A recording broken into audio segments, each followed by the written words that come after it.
শুভ সকাল বন্ধুরা। সকালবেলা উঠেই একটা হেলদি ড্রিঙ্কস বানিয়ে নিচ্ছি, যেটা স্বাস্থ্যের জন্য অনেক ভালো, অনেক উপকারী।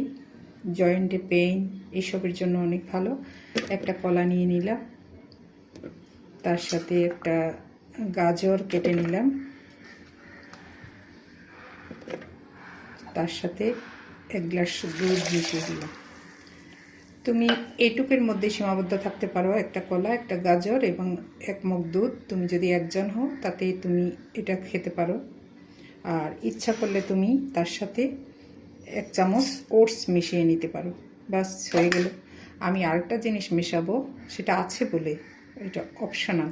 সেটা হলো আমি সিজনে কিছু আম রেখে দিছি, সেটা এখন দেব। কয়েক পিস আম দিয়ে দেবো, যেন খেতে ভালো লাগে আর কি, ফ্লেভারটা ভালো হয় সেই জন্য।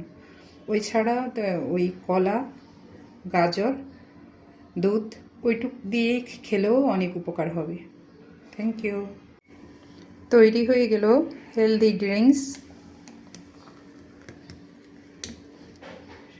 সকালবেলা খালি পেটে 1 গ্লাস এই হেলদি ড্রিঙ্কস খাবে, শরীর স্বাস্থ্য সব কিছু ভালো থাকবে। ওকে, বাই।